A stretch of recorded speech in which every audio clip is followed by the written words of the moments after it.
History is filled with tales of epic battles and protracted conflicts.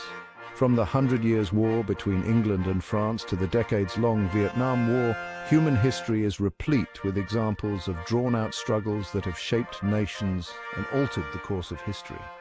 These wars often involved complex alliances, numerous battles and significant loss of life, leaving indelible marks on the societies involved. Yet some wars are notable for their brevity. These short-lived conflicts, while less common, are no less significant in their impact. They often arise from sudden political changes, swift military actions, or decisive battles that quickly determine the outcome. Despite their short duration, these wars can have lasting consequences, reshaping borders, altering political landscapes, and leaving a legacy that endures for generations. The Anglo-Zanzibar War of 1896 stands out as a unique case in point.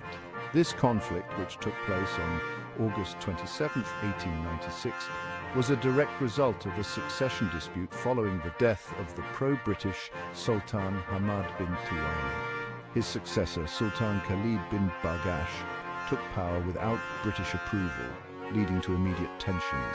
It holds the peculiar distinction of being the shortest war in recorded history, lasting a mere 38 minutes. The brevity of this war is astonishing, especially when compared to the prolonged conflicts that dominate historical narratives.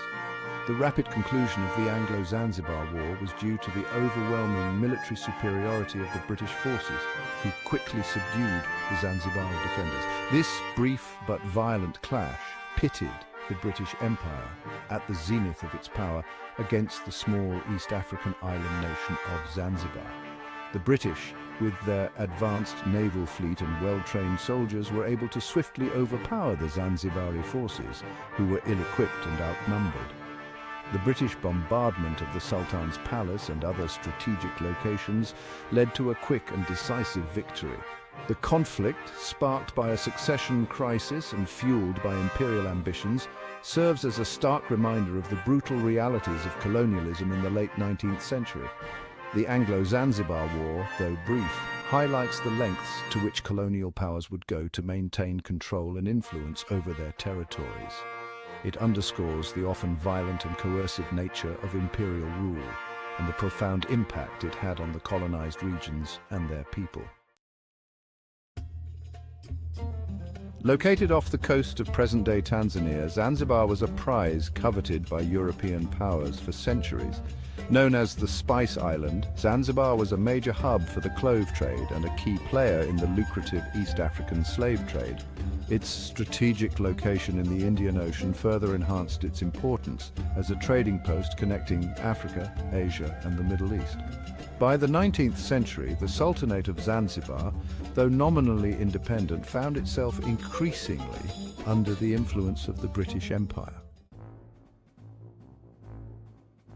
The Anglo-Zanzibar War was triggered by a power struggle within the Zanzibari Sultanate. In 1890, Sultan Hamad bin Tuwaini, who had maintained a cooperative relationship with the British, passed away. His death created a vacuum of power as potential successors vied for the throne. The British, keen on maintaining their influence over Zanzibar, favored a pro-British candidate, Hamad bin Mohammed. However, another contender emerged, Khalid ibn Bargash, who was viewed with suspicion by the British due to his perceived anti-British sentiments.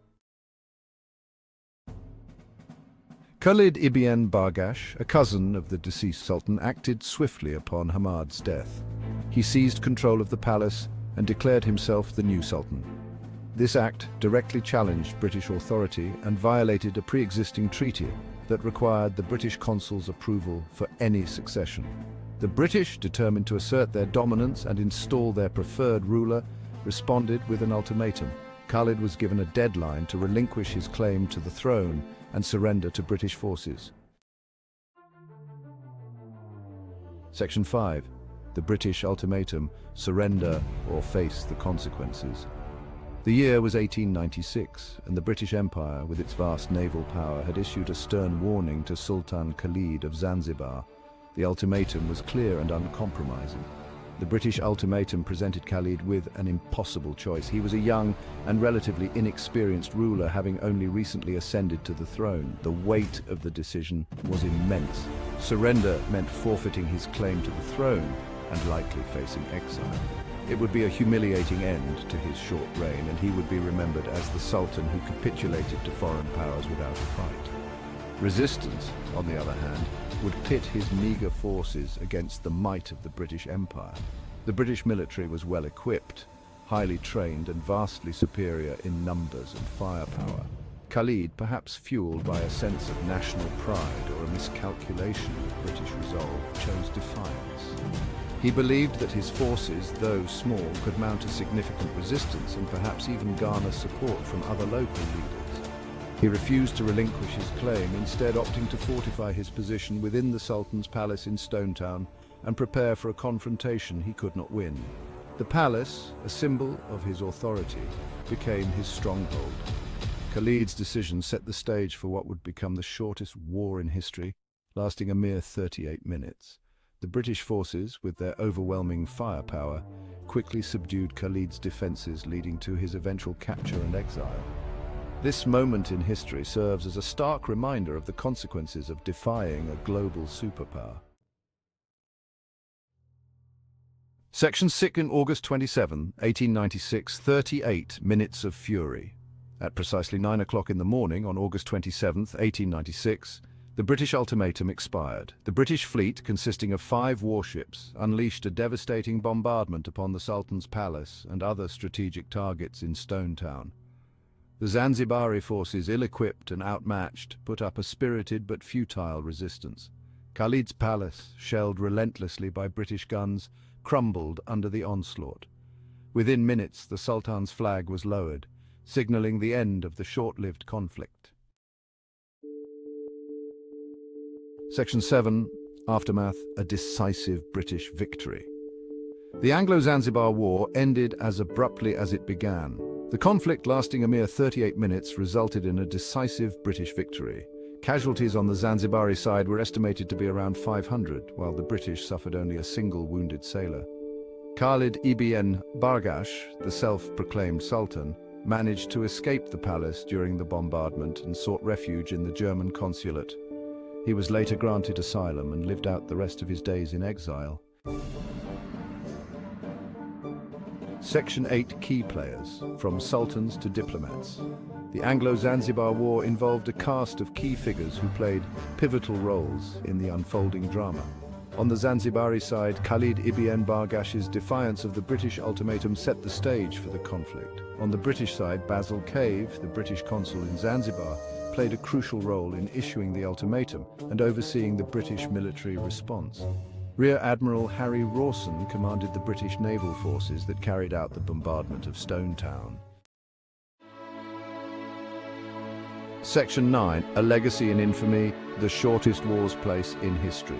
The Anglo-Zanzibar War, despite its brevity, holds a significant place in history. Lasting a mere 38 to 45 minutes, it is often cited as the shortest war ever recorded. This brief yet intense conflict took place on August 27, 1896, between the British Empire and the Sultanate of Zanzibar. It stands as a stark reminder of the brutal realities of colonialism and the vast power disparities that existed between European empires and their colonial subjects. The war was triggered by the death of Sultan Hamad bin Thuwaini and the subsequent succession of Sultan Khalid bin Bargash, who was not favoured by the British. The conflict also highlights the complex interplay of power, succession and imperial ambitions that characterized the late 19th century. The British, determined to install a more compliant ruler, issued an ultimatum to Khalid bin Bargash to step down. When he refused, British forces bombarded the palace, leading to a swift and decisive victory. While the war itself was short-lived, its consequences for Zanzibar were profound, further cementing British dominance over the island nation. The aftermath saw the installation of a puppet sultan, further entrenching British influence in the region. This event serves as a poignant example of how colonial powers exerted control and manipulated local politics to their advantage. Section 10. Conclusion, a reminder of imperial power. The 38-minute Anglo-Zanzibar War serves as a poignant reminder of a bygone era marked by imperial expansion and colonial domination. The conflict, though seemingly insignificant in the grand scheme of history, encapsulates the complexities and injustices of colonialism. It stands as a testament to the human cost of imperial ambitions and the enduring legacy of colonialism in shaping the geopolitical landscape of the world.